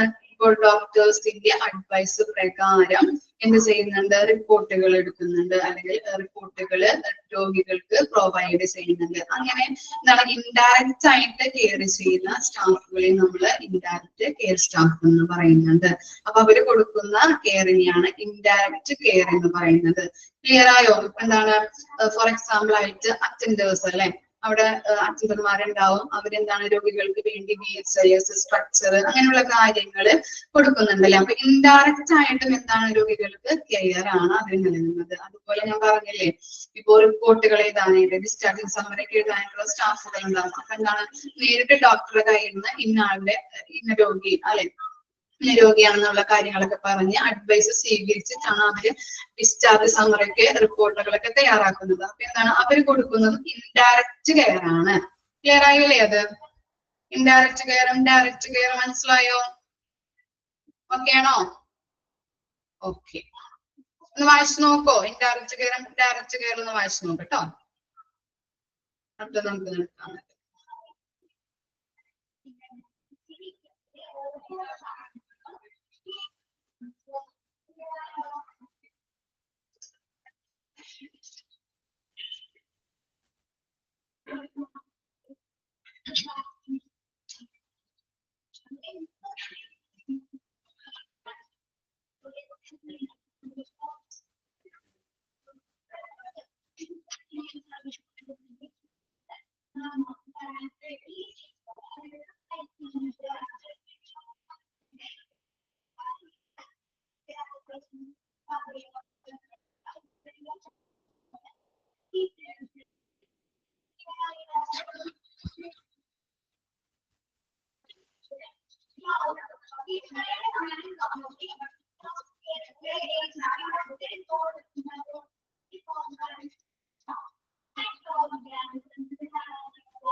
ഇൻഡയറക്റ്റ് കെയർ എന്ന് പറഞ്ഞാൽ എന്താണ്? ഇപ്പൊ നമ്മള് അറ്റൻഡർമാരൊക്കെ ഉണ്ടാവില്ലേ, അവരെന്താണ് രോഗികൾക്ക് സ്ട്രക്ചർ എടുത്ത് കൊടുക്കുന്നു, അതുപോലെ വീൽ ചെയർ ഒക്കെ എടുത്ത് കൊടുക്കില്ലേ, അവരെന്താണ് ഇൻഡയറക്റ്റ് ആയിട്ട് കെയർ കൊടുക്കുന്നതാണ്. അതുപോലെ ഇപ്പോ എന്താണ് ഇപ്പൊ ഡിസ്ചാർജ് സമ്മറൊക്കെ എഴുതുന്ന സ്റ്റാഫുകൾ ഉണ്ടാവും. അപ്പൊ അവരൊക്കെ എന്താണ് നേരിട്ട് ഡോക്ടറെ കയ്യിൽ നിന്ന് അഡ്വൈസ് സ്വീകരിച്ച് ഒരു പേഷ്യന്റിന് വേണ്ടി ഡിസ്ചാർജ് സമ്മർ എഴുതുന്നുണ്ട്. അപ്പൊ ഇൻഡയറക്റ്റ് ആയിട്ടാണ് അവര് പേഷ്യന്റ് കെയർ പ്രൊവൈഡ് ചെയ്യുന്നത്. ഓക്കെ ആണോ? മനസ്സിലായോ? ഇൻഡയറക്റ്റ് കെയർ നേരിട്ടല്ലാതെ എന്ത് ചെയ്യുന്നുണ്ട്? രോഗികൾക്ക് കെയർ കൊടുക്കുന്നുണ്ട്. ഓക്കെ അല്ലേ? നെക്സ്റ്റിലോട്ട് പോട്ടെ.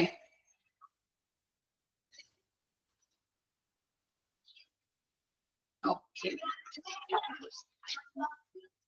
ഇനിയാണ് സെൽഫ് ഡെവലപ്മെന്റ്. സെൽഫ് ഡെവലപ്മെന്റിനെ കുറിച്ചാണ് പഠിക്കാൻ പോകുന്നത്. സെൽഫ് അല്ല സ്റ്റാഫ് കേട്ടോ. Okay, staff development. Staff development is a process which is directed towards the personal as well as professional growth of nurses and other staffs while they are employed by the healthcare. It refers to all the training and education provided to enhance the job-related and personal knowledge, skills, and mentalities of the vested employees. എന്തായിരിക്കാം staff development എന്ന് പറഞ്ഞാല്? വല്ല idea ഉണ്ടോ? Staff development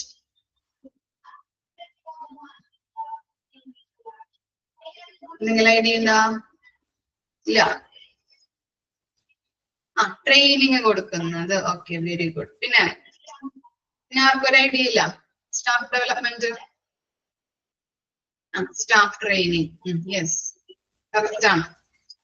miss പറയാം. ഇപ്പൊ എന്താണ്, നിങ്ങളൊരു ജോലിയിൽ പ്രവേശിപ്പിച്ചു, ഒരു ഹോസ്പിറ്റലിൽ നിങ്ങൾക്ക് ജോലി കിട്ടി. അപ്പൊ ജോലിയുടെ സ്വഭാവം, അതുപോലെ എന്തൊക്കെ ഡ്യൂട്ടീസ് ആണ് നിങ്ങൾക്ക് ചെയ്യേണ്ടത്, എങ്ങനെയുള്ള ജോലികളാണ് നിങ്ങൾക്ക് ചെയ്യേണ്ടത്, അങ്ങനെയുള്ള കാര്യങ്ങളൊക്കെ പറഞ്ഞു തരാനായിട്ട് ഒരു സ്റ്റാഫ് ഡെവലപ്മെന്റ് ടീം ഉണ്ടാവും.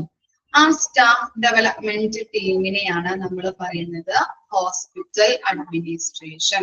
ഹോസ്പിറ്റൽ അഡ്മിനിസ്ട്രേഷൻ ടീംസ് ആണ് എല്ലാ കാര്യങ്ങളും. ഒരു ന്യൂ ജോബിലോട്ട് അല്ലെങ്കിൽ ന്യൂ എംപ്ലോയി വരുമ്പോൾ നിങ്ങൾ ചെയ്യേണ്ട കാര്യങ്ങൾ എന്തൊക്കെയാണ്, നിങ്ങളുടെ റെസ്പോൺസിബിലിറ്റീസ് എന്തൊക്കെയാണ്, നിങ്ങൾ എന്തൊക്കെ ഡ്യൂട്ടീസ് ആണ് ചെയ്യേണ്ടത്, എങ്ങനെയുള്ള ജോലികളാണ് ചെയ്യേണ്ടത് എന്നുള്ള കാര്യങ്ങളൊക്കെ നമുക്ക് പറഞ്ഞു തരുന്നത്. ഓക്കെ ആണോ? സ്റ്റാഫ് ഡെവലപ്മെന്റ് ടീം ഹോസ്പിറ്റലിൽ ഉണ്ടാവും.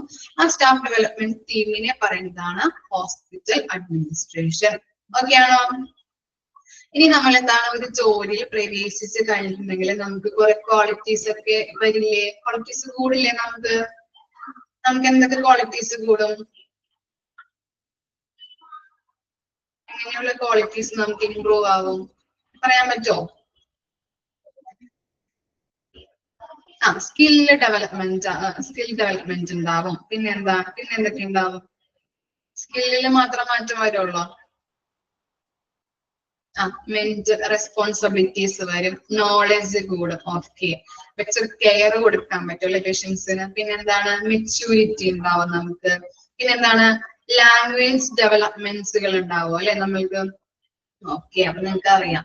അപ്പൊ ഒരു ജോലിയിൽ ആദ്യമായിട്ട് പ്രവേശിക്കുകയാണെങ്കിൽ നമ്മുടെ ഡ്യൂട്ടീസും റെസ്പോൺസിബിലിറ്റീസും ഒക്കെ പറഞ്ഞു തരാനായിട്ട് ഒരു സ്റ്റാഫ് ഡെവലപ്മെന്റ് ടീം ഉണ്ടാവും. ആ സ്റ്റാഫ് ഡെവലപ്മെന്റ് ടീമിനെയാണ് ഹോസ്പിറ്റൽ അഡ്മിനിസ്ട്രേഷൻ എന്ന് പറയുന്നത്. പിന്നെ എന്താണ്, ഒരു ജോലിയിൽ പ്രവേശിച്ച് കഴിയുമ്പോൾ നമുക്ക് കുറെ ക്വാളിറ്റീസ് ഒക്കെ ഇംപ്രൂവ് ആവാനായിട്ട് തുടങ്ങും അല്ലെ. നമ്മുടെ സ്കില്ലുകൾ ഇംപ്രൂവ് ആവും, നോളജ് ഇംപ്രൂവ് ആവും, അതുപോലെ എന്താണ്, ലാംഗ്വേജ് ഡെവലപ്മെന്റ് ഉണ്ടാവും, മെച്യൂരിറ്റി ഉണ്ടാവും, അതുപോലെയുള്ള കാര്യങ്ങള് സംഭവിക്കുന്നുണ്ട്. പിന്നെ എന്തായിരിക്കാം, സ്റ്റാഫ് ഡെവലപ്മെന്റിന്റെ എയിം എന്ന് പറയുന്നത് എന്തായിരിക്കാം? വ്യക്തിപരമായിട്ടും തൊഴിൽപരമായിട്ടും ഒരാളെ ഡെവലപ്പ് ചെയ്യുക എന്നതാണ്. സ്റ്റാഫ് ഡെവലപ്മെന്റിന്റെ എയിം എന്ന് പറഞ്ഞാല് വ്യക്തിപരമായിട്ടും തൊഴിൽപരമായിട്ടും ഒരാളെ ഡെവലപ്മെന്റ് ചെയ്തെടുക്കുക എന്നതാണ്. ക്ലിയർ ആയോ? സ്റ്റാഫ് ഡെവലപ്മെന്റ് ഓക്കെ ആണോ? ഓക്കെ, ഇനി എന്താണ് objectives of staff development? First one എന്താണ്? എൻഹാൻസ് എംപ്ലോയി പ്രൊഡക്ടിവിറ്റി, ഉൽപാദനക്ഷമത കൂട്ടുക. എൻഹാൻസ് ചെയ്യുക അല്ലെ, കൂട്ടണം. എംപ്ലോയീസിന്റെ ഉൽപാദനക്ഷമത കൂട്ടണം. അതാണ് ഫസ്റ്റ് ഒബ്ജക്റ്റീവ് എന്ന് പറയുന്നത്. പിന്നെന്താണ്? ensure safe and actual patient care by nurses അല്ലെ, പേഷ്യന്റിന്റെ സേഫ്റ്റി എന്ത് ഉറപ്പ് വരുത്തണം, എൻഷുർ ചെയ്യണം. ഫസ്റ്റ് എന്താണ് പറഞ്ഞത്? സ്റ്റാഫുകളുടെ ഉൽപാദനക്ഷമത അല്ലെങ്കിൽ പ്രൊഡക്ടിവിറ്റി കൂട്ടണം. പിന്നെ എന്താണ് രണ്ടാമത് പറഞ്ഞത്? എന്താണ്? പേഷ്യന്റിന്റെ സേഫ്റ്റി ഉറപ്പ് വരുത്തണം. പിന്നെന്താണ്? ensure satisfactory job performance by staff അല്ലെ, സ്റ്റാഫുകൾക്ക് എന്ത് ഉറപ്പ് വരുത്തണം? സാറ്റിസ്ഫാക്ഷൻ, ജോബ് സാറ്റിസ്ഫാക്ഷൻ ഉറപ്പ് വരുത്തണം. നാലാമത് പറഞ്ഞ എന്താണ്? orient the personnel towards their care, objective of job duties, personals and policies. എന്താണ് അവിടെ ഹോസ്പിറ്റലിന്റെ ഒബ്ജക്റ്റീവ്സ്, അതുപോലെ അവരുടെ ഡ്യൂട്ടീസ്, അതുപോലെ എന്താണ് പോളിസീസ് എന്തൊക്കെയാണെന്ന് അവിടുത്തെ സ്റ്റാഫുകൾക്ക് പറഞ്ഞു കൊടുക്കണം. നമ്മളൊരു സ്റ്റാഫിനെ അപ്പോയിന്റ്മെന്റ് ചെയ്യുമ്പോൾ അവിടുത്തെ ഒബ്ജക്റ്റീവ്സ് എന്തൊക്കെയാണ്, എയിം എന്തൊക്കെയാണ്, അവർ ചെയ്യേണ്ട ഡ്യൂട്ടി എന്തൊക്കെയാണ്, അങ്ങനെയുള്ള കാര്യങ്ങൾ അവരെ പറഞ്ഞ് മനസ്സിലാക്കി കൊടുക്കണം. ക്ലിയർ ആയോ 4 പോയിന്റും? ഓക്കെ ആണോ? ഓക്കെ. ഇനി എന്താണ്? ഇനി നമ്മൾ പഠിക്കാൻ പോകുന്നത് ടൈപ്സ് ഓഫ് സ്റ്റാഫ് ഡെവലപ്മെന്റ്. ഏതൊക്കെ തരത്തിലാണ്? 4 തരത്തിലുള്ള സ്റ്റാഫ് ഡെവലപ്മെന്റ് ഉണ്ട്, 4 ടൈപ്പുകളുണ്ട്. ഏതൊക്കെയാണെന്ന് നോക്കാം. ഫസ്റ്റ് എന്താണ്? Induction training, job orientation, in service education and continuing education. അങ്ങനെ 4 തരത്തിലുള്ള എന്താണ് സ്റ്റാഫ് ഡെവലപ്മെന്റ് ടൈപ്പ് ഉണ്ട്. ഫസ്റ്റ് വൺ നോക്കാം. Induction training is a training given to new employees by the employer in order to help in adjustment to their new job and familiarize with their new work environment and the people who are work around them. എന്താണ് induction training എന്ന് പറഞ്ഞാൽ? കുഞ്ഞുങ്ങള് HA course കഴിഞ്ഞു ഹോസ്പിറ്റലില് join ചെയ്തു. എന്താണ് first day പോകുമ്പോ അവിടുത്തെ മാനേജർ അല്ലെ, മേലധികാരി എന്ത് ചെയ്യും? നിങ്ങൾക്ക് കുറെ വർക്ക് ലോഡ് തരുമോ? നിങ്ങളുടെ തലയിൽ വെച്ച് തരുമോ വർക്ക് ലോഡുകള്? ഇല്ല. എന്ത് ചെയ്യും അല്ലെ? ആ വർക്ക് ലോഡുകളൊന്നും ആദ്യം ചെല്ലുമ്പോ തരില്ല. ഫസ്റ്റ് തന്നെ എന്ത് ചെയ്യും? അവിടുത്തെ അറ്റ്മോസ്ഫിയർ എങ്ങനെയാണ്, അറ്റ്മോസ്ഫിയർ വർക്കിംഗ് കണ്ടീഷനെ കുറിച്ച് പറഞ്ഞു തരും. അതുപോലെ എന്താണ് നിങ്ങൾ വർക്ക് ചെയ്യുന്ന ഏരിയയിലെ കൊളീഗ്സ് അല്ലെ, സ്റ്റാഫുകളെ കുറിച്ച്, സ്റ്റാഫുകളെ പരിചയപ്പെടുത്തും. അങ്ങനെയുള്ള കാര്യങ്ങളാണ് ഫസ്റ്റ് നമുക്ക് ഒന്നോ രണ്ടോ ദിവസങ്ങളിൽ നമ്മൾക്ക് തരുന്നത് അല്ലെ. അങ്ങനെയുള്ള ട്രെയിനിങ്ങിനെയാണ് ഇൻഡക്ഷൻ ട്രെയിനിങ് എന്ന് പറയുന്നത്.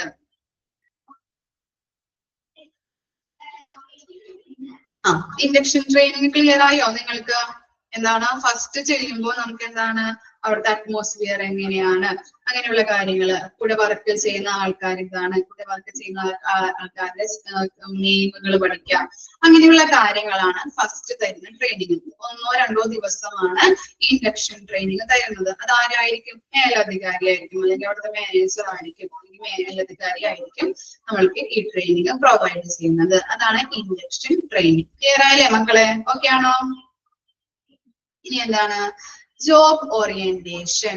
The process of making aware of an individual of his or her roles, responsibilities and relationship in the new work situation.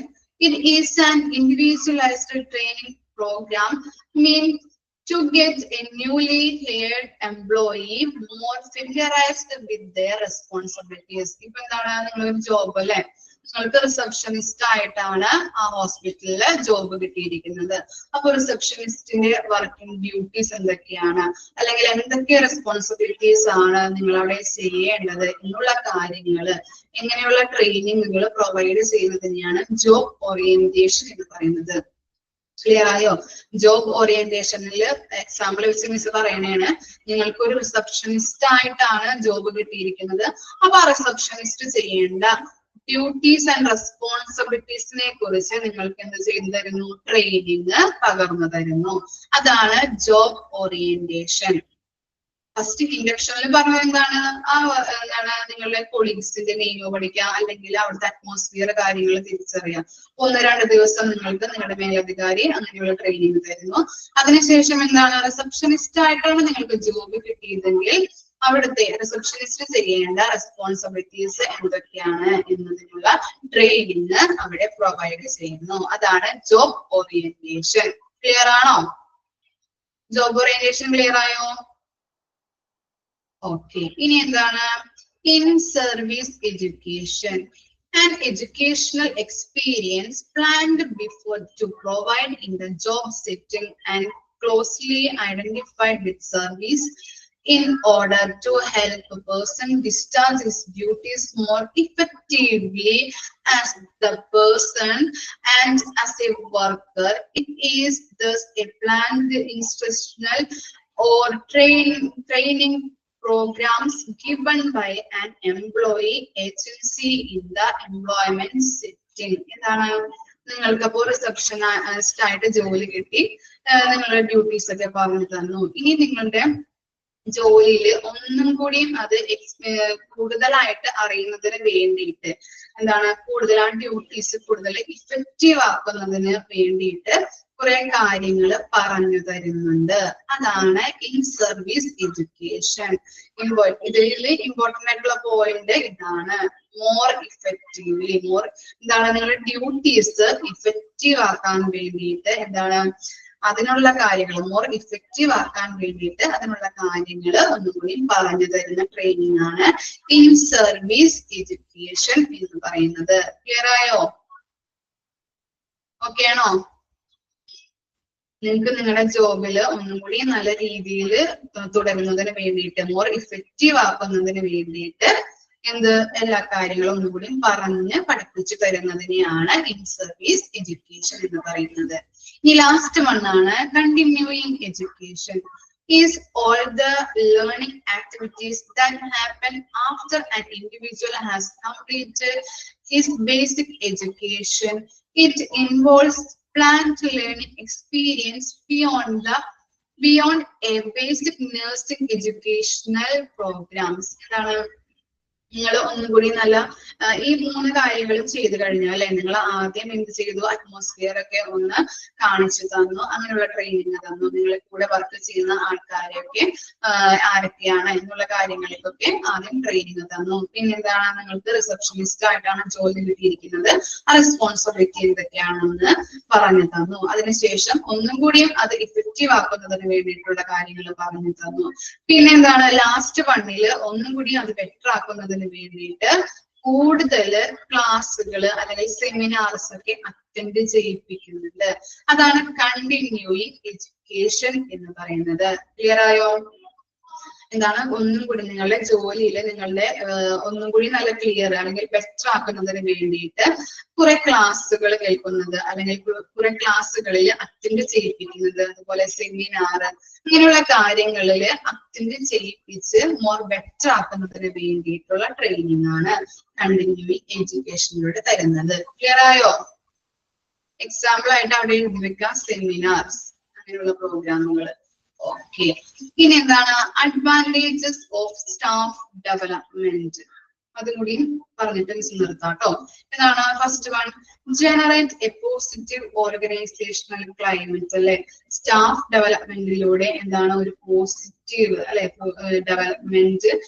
Positive ഡെവലപ്മെന്റിന് help ചെയ്യുന്നുണ്ട്. സ്റ്റാഫ് ഡെവലപ്മെന്റിലൂടെ എന്താണ്? ഓർഗനൈസേഷനും ഒരു പോസിറ്റീവ് ഡെവലപ്മെന്റ് ഉണ്ടാകുന്നുണ്ട്. അതാണ് ഫസ്റ്റ് പോയിന്റിൽ പറയുന്നത്. പിന്നെ എന്താണ്? Facilitate opens channels of communication. എന്താണ്? ഈ സ്റ്റാഫ് ഡെവലപ്മെന്റിലൂടെ പേഷ്യൻസിനെ നല്ല രീതിയിൽ കമ്മ്യൂണിക്കേറ്റ് ചെയ്യാനായിട്ട്, പേഷ്യൻസിനോട് നല്ല രീതിയിൽ ഒരു ബെറ്റർ കമ്മ്യൂണിക്കേഷന് വേണ്ടിയിട്ട് ഹെൽപ്പ് ചെയ്യുന്നുണ്ട്. ഓക്കെ, അതാണ് സെക്കൻഡ് പോയിന്റ്. പേഷ്യൻസിനോട് നല്ല രീതിയിൽ കമ്മ്യൂണിക്കേഷൻ ബെറ്റർ ആക്കുന്നതിന് വേണ്ടിയിട്ട് ഈ സ്റ്റാഫ് ഡെവലപ്മെന്റ് സഹായിക്കുന്നുണ്ട്. Pass over organisational message to workers. എന്താ പറയുന്നത്? ഓർഗനൈസേഷൻ, ഏതൊരു ഓർഗനൈസേഷനും അതിൻ്റെതായിട്ടുള്ള ലക്ഷ്യങ്ങളുണ്ട് അല്ലെ. അപ്പൊ എന്താണ് ഹോസ്പിറ്റലിന്റെ ലക്ഷ്യം എന്ന് പറഞ്ഞാൽ എന്തായിരിക്കും? നല്ലൊരു പേഷ്യന്റ് കെയർ പ്രൊവൈഡ് ചെയ്യുക എന്നതായിരിക്കും. അപ്പോ അവിടെ വർക്ക് ചെയ്യുന്ന സ്റ്റാഫുകൾക്ക് ഓർഗനൈസേഷന്റെ മെസ്സേജുകൾ അറിയിച്ചു കൊടുക്കാനായിട്ട് ഈ സ്റ്റാഫ് ഡെവലപ്മെന്റിലൂടെ ഹെൽപ്പ് ചെയ്യുന്നുണ്ട്, സഹായിക്കുന്നുണ്ട്. Easy access to knowledgeable colleagues through, എന്താണ് നല്ല രീതിയിൽ അല്ലെ അവിടെ വർക്ക് ചെയ്യുന്ന ആൾക്കാർക്ക് എന്താണ് അവരുടെ നോളജ് ഈസി ആയിട്ട് ആക്സസ് ചെയ്യാനും ഈ സ്റ്റാഫ് ഡെവലപ്മെന്റ് സഹായിക്കുന്നുണ്ട്. അപ്പൊ 4 കാര്യങ്ങളാണ് പഠിച്ചത്. അഡ്വാൻറ്റേജസ് ഓഫ് സ്റ്റാഫ് ഡെവലപ്മെന്റിൽ 4 കാര്യങ്ങളാണ് പഠിച്ചത്. എന്താണ് ഫസ്റ്റ് വൺ എന്ന് പറയുന്നത്? പോസിറ്റീവ് ഓർഗനൈസേഷണൽ ക്ലൈമറ്റ് പ്രൊവൈഡ് ചെയ്യുന്നുണ്ട്. അതുപോലെ കമ്മ്യൂണിക്കേഷൻ അല്ലെ അവിടെ വരുന്ന പേഷ്യൻസിനോട് നല്ല വ്യക്തമായിട്ട് കമ്മ്യൂണിക്കേഷൻ നടത്തുന്നതിന് വേണ്ടിയിട്ട് സ്റ്റാഫ് ഡെവലപ്മെന്റ് സഹായിക്കുന്നുണ്ട്. ഈ ഓർഗനൈസേഷന്റെ ലക്ഷ്യം എന്താണെന്ന് മനസ്സിലാക്കി കൊടുക്കാൻ, ഓരോ സ്റ്റാഫിനും എന്താണ് ഈ ഓർഗനൈസേഷന്റെ ലക്ഷ്യം എന്ന് മനസ്സിലാക്കി കൊടുക്കാനായിട്ട് സ്റ്റാഫ് ഡെവലപ്മെന്റ് ഹെൽപ്പ് ചെയ്യുന്നുണ്ട്. ഇനി കൊളീഗ്സ്, അവിടെ വർക്ക് ചെയ്യുന്ന എല്ലാ വർക്കേഴ്സിനും അവരുടെ നോളജുകൾ പെട്ടെന്ന് ആക്സസ് ചെയ്യാനായിട്ട് ഹെൽപ്പ് ചെയ്യുന്നുണ്ട്. ക്ലിയർ ആയോ? ഓക്കെ ആണോ? ഓക്കെ, ഇത്ര വരെയും നാളെ വരുമ്പോ പഠിച്ചിട്ട് വന്നോ കേട്ടോ. ഓക്കെ, ഡൗട്ട് വല്ലതും ഉണ്ടോ? Okay okay, thank you.